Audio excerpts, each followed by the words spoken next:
Kenapa mereka merasakan insecure atau tidak nyaman? Diri sendiri adalah prioritas.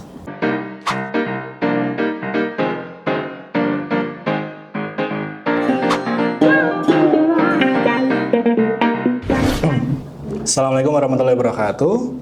Kita kembali di podcast Sahabat Konseling dengan hashtag selalu ada kabar baik. Di sini nanti kita akan membicarakan tentang hal-hal yang berbau dengan konseling yang diinisiasi oleh Laboratorium Bimbingan Konseling Islam Yayan Kudus. Dalam hal ini adalah Pusat Layanan Konseling begitu. Nah, hari ini kita ngobrol-ngobrol gitu dengan boleh dibilang ketua suku begitu dari Bimbingan Konseling Islam, yaitu Ibu Kaprodi kita, Ibu Dr. Fatma Laili Khairun Nida SAG MSI begitu. Selamat datang Bu Fatma. Ya, terima kasih Pak Fajar. Ya, Bu Fatma, di sini kan selalu ada hashtag selalu ada kabar baik gitu. Bu Fatma, ada kabar baik apa hari ini? Oke, terima kasih. Saya salam juga ya. Ya. Assalamualaikum warahmatullahi wabarakatuh. Untuk semua teman-teman yang saat ini bergabung dengan kami untuk podcast kita Sahabat Konseling selalu ada kabar baik. Hari ini saya bawa kabar baik. Bagaimana kemudian kita menjadi individu yang bisa mengembangkan self love kita. Maka tema kita pagi hari ini adalah self love. Self love. Self love itu adalah mencintai diri sendiri. Kenapa kok kita harus mencintai diri sendiri, Bu? Ya, saya pilih tema ini itu karena terutama untuk fenomenanya anak muda sekarang ya. Anak-anak sekarang itu kan sering banget saya lihat itu mereka tuh update statusnya itu tema-temanya adalah insecure. Insecure, overthinking, dan kemudian rata-rata kenapa mereka merasakan insecure atau tidak nyaman, overthinking, berpikir berlebihan. Dirunut-runut ternyata mereka terlalu berpikir bahwasanya kebahagiaan orang lain itu adalah menjadi tanggung jawabnya kita, menjadi tanggung jawabnya dia, bukan berpikir bagaimana kita itu harus bahagia. Karena kalau kita bahagia pasti kita akan bisa memberikan energi kebahagiaan kita itu ke orang lain. Tapi bagaimana kemudian kita bisa bahagia kalau kita sendiri tidak merasa mencintai diri kita sendiri, nggak bisa menghargai diri sendiri. Maka yang paling penting saat orang itu ingin menebarkan kebahagiaan adalah bagaimana kemudian dia harus bahagia. Dan bagaimana orang itu harus bisa bahagia? Ya, dia harus memiliki cinta yang kuat. Untuk siapa? Yang pertama adalah untuk diri sendiri. Oke. Mencintai diri sendiri. Yang pertama kita harus mencintai diri kita sendiri. Bagaimana kalau dengan orang-orang yang misalnya Bu, dia merasa bahwa dirinya tidak berguna, dirinya itu tidak bisa apa-apa begitu. Bagaimana dia mencintai dirinya sendiri sehingga dia itu bisa, tadi yang Ibu bilang bahwa bisa bahagia gitu. Ya, memang sumbernya orang itu tidak mencintai dirinya itu karena dia itu yang paling perlu kita ketahui, pasti dia tidak mengenal dirinya. Nah, jadi kita kan ini kan kayak konsepnya campur-campur ya. Selain konsepnya konseling, psikoterapi, dan yang penting adalah karena kita ini PLK kita adalah yang bernuansa spiritual Islam. Jadi sebenarnya kalau di dalam Islam sendiri itu kan nggak ada ajaran yang menjelaskan bahwasanya kita itu harus tidak akan mengenal dirinya kalau dia tidak mengenal Tuhannya. Maka di situ untuk mengenal Tuhan itu, untuk mengenal diri itu, maka itu adalah satu kesatuan bahwa kita itu berupaya untuk mengenal Tuhan, untuk mengenal Allah. Nah, maka dari situ kemudian dari mana kita bisa mengenal diri sendiri? Ya kita pahami ayat-ayat yang ada di sekitar kita, entah itu ayat-ayat yang ada dalam Al-Quran maupun ayat-ayat kehidupan. Nah, misal nih, kalau ayat-ayat kehidupan, sudahlah, sehari itu berapa kali kita itu menarik nafas. Kita diberi kenikmatan bisa bernafas gratis ya. Padahal kalau orang sakit itu di rumah sakit itu beli oksigen itu berapa harganya. Nah, di situ adalah sebuah karunia. Yang karunia itu adalah kehebatan Tuhan yang kemudian Tuhan tunjukkan pada kehebatan yang ada dalam diri kita, bisa bernafas ini loh. Nah, nanti di situ kita kan bersyukur tuh. Ya saya itu ternyata saya bisa bernafas. Siapa yang ngasih saya nafas? Ya Allah yang ngasih kita nafas. Kita bahagia nggak kita punya ya punya Tuhan yang benar-benar murah memberikan kita nafas yang gratis tadi itu.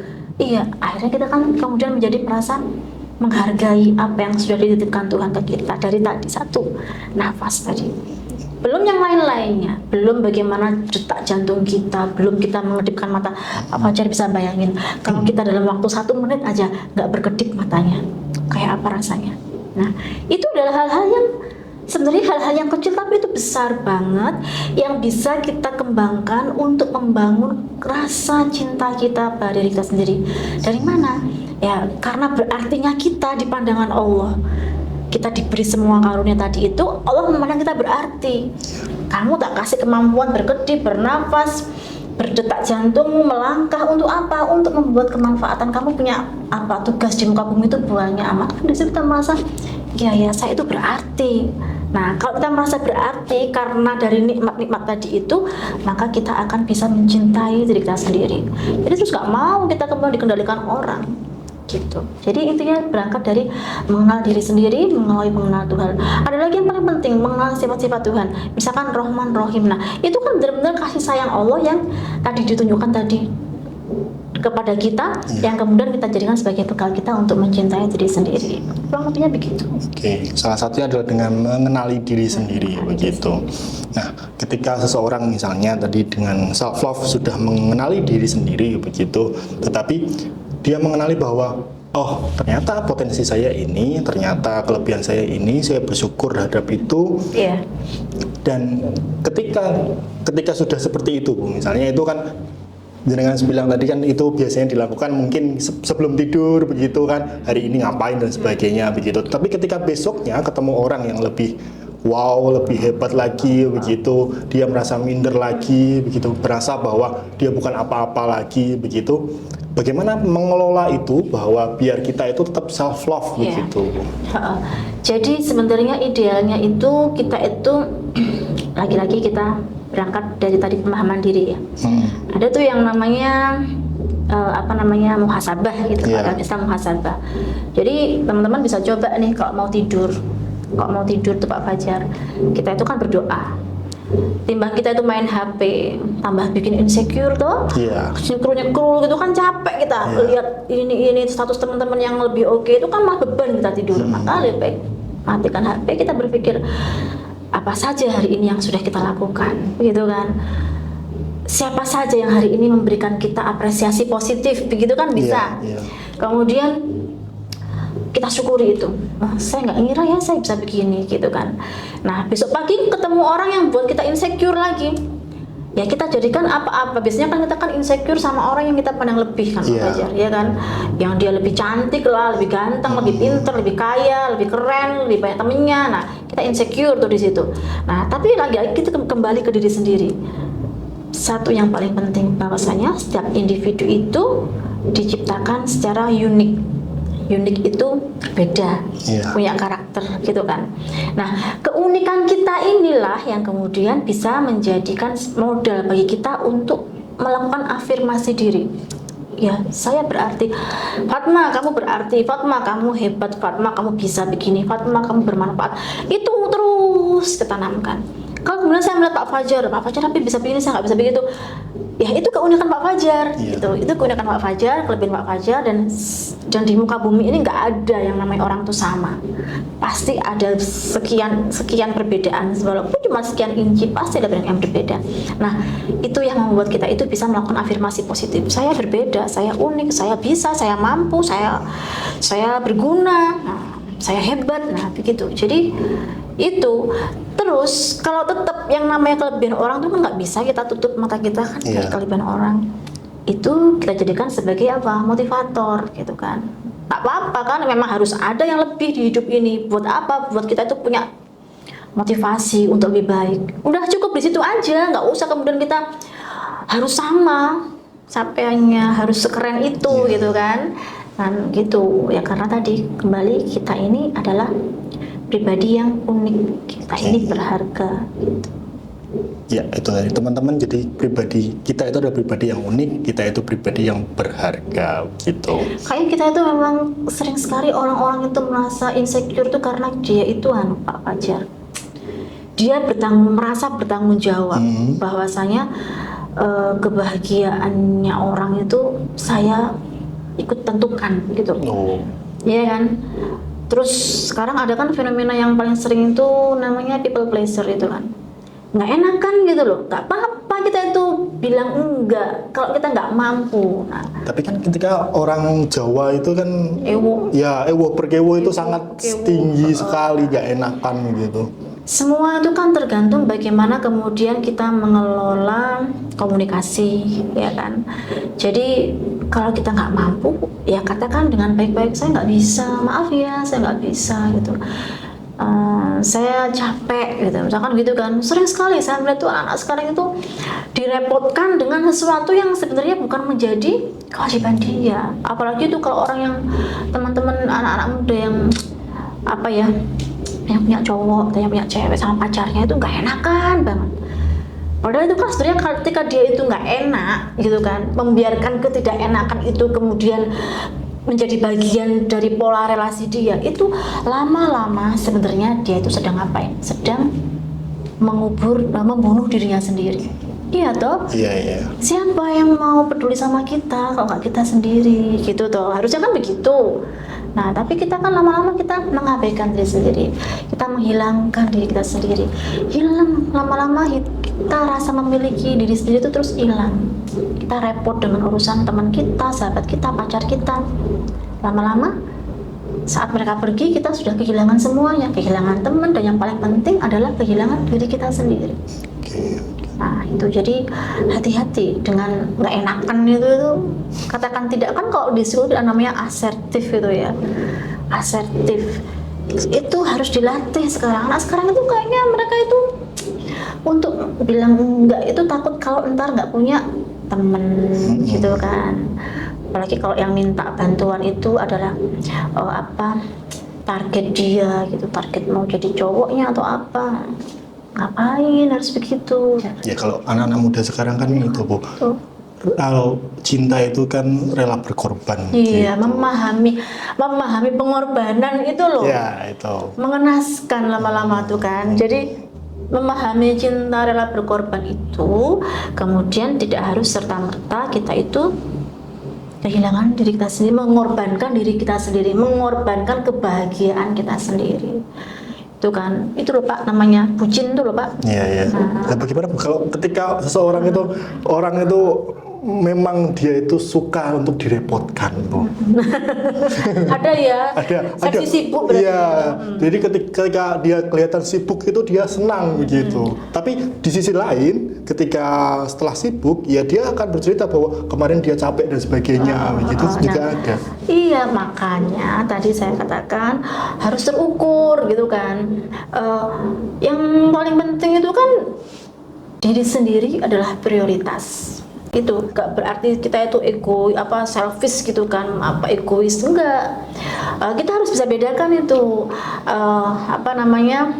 menjadikan diri sebagai prioritas dengan egois. Kalau yang nama egois itu kan ada indikasi dia merugikan orang lain, dia mendolimi orang lain, ya kan, demi untuk kebahagiaan dia. Nah itu kalau kita egois. Tapi kalau menjadikan diri prioritas itu adalah ini loh, kita punya hak untuk istirahat dari capek, hak untuk memperhatikan diri sendiri, ya kan, hak untuk me time bahasanya anak-anak sekarang itu kan kita punya hak untuk itu, untuk memperhatikan hal apapun tentang bagaimana kita memberi ruang untuk berkembang, untuk memperhatikan diri kita sendiri, untuk berdialog dengan diri sendiri. Coba Pak Pacar bayangin kalau kita tuh nggak punya ruang untuk itu tadi, itu benih-benih kita kehilangan diri sendiri. Banyak itu orang sekarang kehilangan diri sendiri itu kan, dia merasa tadi gara-gara people pleaser tadi itu, gara-gara dia terlalu permisif ke teman, akhirnya lama-lama dia kehilangan dirinya. Itu adalah bencana untuk menuju hilangnya cinta pada diri sendiri. Oke, jadi ketika kita mau mencintai diri sendiri berarti ya utamanya tadi yang pertama memahami diri kita sendiri begitu. Artinya kan tidak egois ya Bu ya, tidak egois. Iya. Kalau seseorang misalnya dia terlalu cinta terhadap dirinya sendiri terus masuk ke egoisnya sendiri itu.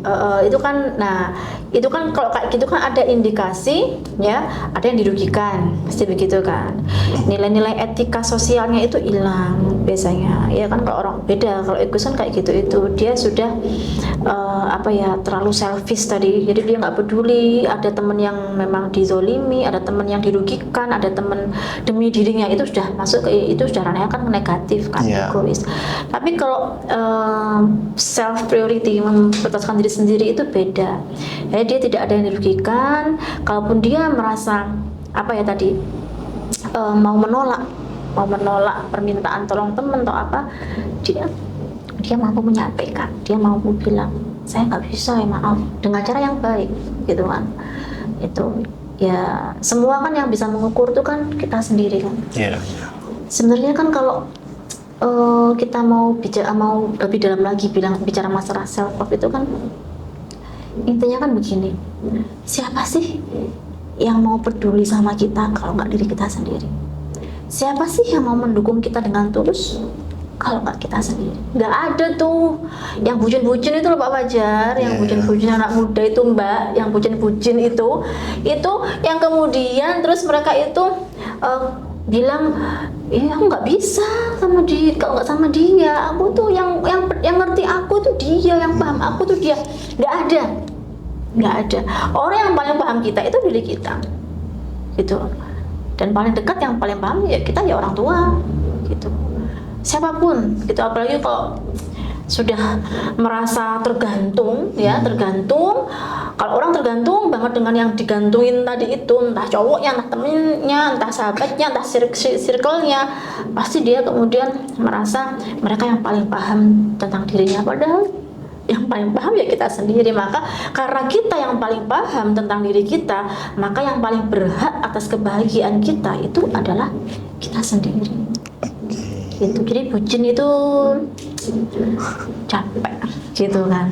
Bucin itu capek, kata Fatma gitu. Ya kan, bucin itu efek kalau orang itu sudah kehilangan self love. Jadi salah satu efeknya itu adalah bucin, begitu ya. Ketika seseorang itu self love-nya itu rendah, begitu. Iya, betul. Kalau orang self love-nya rendah itu, di beberapa jurnal itu kan udah banyak tuh yang bahas itu. Pasti harga dirinya juga rendah. Ya kan? Gimana mau punya harga diri yang tinggi, orang dia nggak bisa menghargai dirinya sendiri kok. Iya, benar. Gitu kan. Itu Pak. Terima kasih sekali Bu Fatma tentang pembahasan self love tadi, begitu. Semoga teman-teman di sini bisa mencintai dirinya sendiri tetapi tidak masuk ke egois, begitu. Jangan bucin. Jadi kalau teman-teman bucin berarti self love-nya rendah, begitu. Terima kasih Bu Fatma. Sama-sama. Nanti kita lanjut di podcast Sahabat Konseling yang lain di seri-seri berikutnya, begitu. Podcast Sahabat Konseling, selalu ada kabar baik. Assalamualaikum warahmatullahi wabarakatuh. Terima kasih teman-teman semuanya.